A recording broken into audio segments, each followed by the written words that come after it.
जगभरातील टेकप्रेमी उत्सुकतेने वाट पाहत असलेला ॲपलचा वार्षिक शो मंगळवारी रात्री 10:30 वाजता होणार आहे। या कार्यक्रमात ॲपल आपली नवी आयफोन 17 सीरीज सादर करणार आहे। सोबतच नवे ॲपल वॉच, त्याचबरोबर एअरपॉड प्रो 3 आणि काही हार्डवेअर अपडेट्सचीही घोषणा होण्याची शक्यता आहे।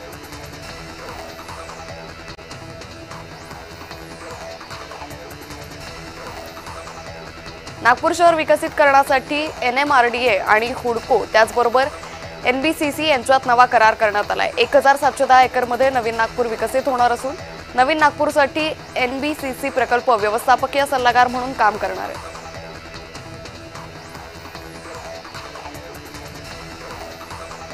अखिल भारतीय महाराष्ट्र मच्छीमार कृती समितीकडून मुख्यमंत्री फडणवीसांना पत्र लिहिण्यात आले। लालबागच्या राजाच्या विसर्जन प्रक्रियेत झालेल्या घोळामुळे बाप्पाचं विसर्जन चंद्रग्रहण सुरू असताना झाल्याने लाखो गणेश भक्तांच्या भावना दुखावल्या असल्याचं पत्रात म्हटलंय।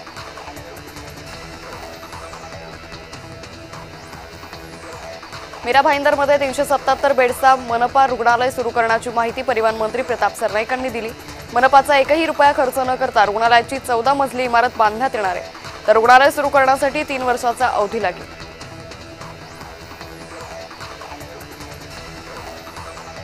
भिवंडी शहरात ईद-ए-मिलादुन्नबी मिरवणुकीचं आयोजन करण्यात आलं होतं। शहरातील सर्व मुस्लिम बांधव आपापल्या परिसरातून मिरवणुका काढून कोटर गेट मशीद इथे एकत्र आले। त्यानंतर मामा भांजो दर्गापर्यंत सामूहिक मिरवणूक काढण्यात आली।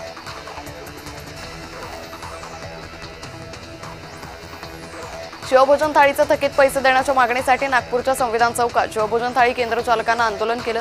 मागील 6 महिन्यांपासून शासनाने शिवभोजन थाळी केंद्र चालकांचे पैसे थकवले। नागपूर जिल्ह्यातील जवळपास 20 कोटी रुपये थकीत आहेत।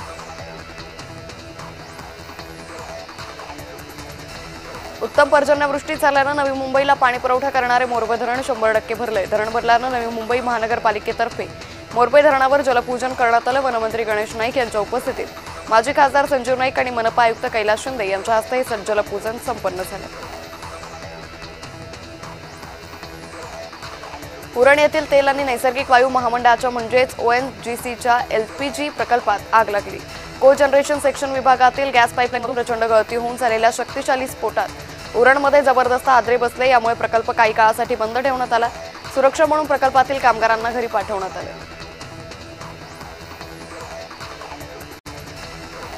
देशातील महत्त्वाचा प्रकल्प असलेला बुलेट ट्रेन प्रकल्पाच्या कामाला आता महाराष्ट्रात वेग आलाय। महाराष्ट्रातील 103 किलोमीटर लांबीच्या बुलेट ट्रेन प्रकल्पात पहिल्यांदाच पालघरच्या डहाणूजवळ तब्बल 40 मीटर लांबीचा आणि 970 मेट्रिक टन वजनाचा गर्डर ठेवण्यात आला।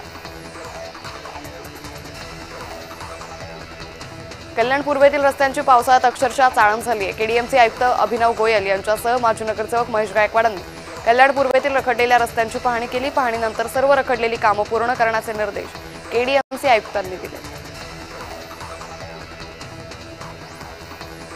दिवा शहरातील आपला दवाखाना हा ठाणे महापालिकेतर्फे चालवण्यात येणारा आरोग्य सेवा उपक्रम कोणतीही पूर्वसूचना न देता बंद करण्यात आला। या निर्णयामुळे दिव्यातील 5 लाखाहून अधिक नागरिकांच्या आरोग्य हक्कावर गदा आली। दिव्यात स्थायी दवाखाना आणि प्राथमिक आरोग्य केंद्र 24 तास सुरू होईपर्यंत आपला दवाखाना सुरू ठेवण्याची मागणी नागरिकांनी केली।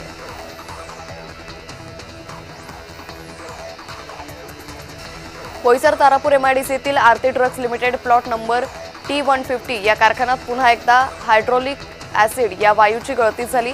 वायू गळतीमुळे परिसरात मोठ्या प्रमाणावर धूर पसरला। यामुळे कामगारांसह परिसरातील नागरिकांमध्ये भीतीचं वातावरण निर्माण झालं।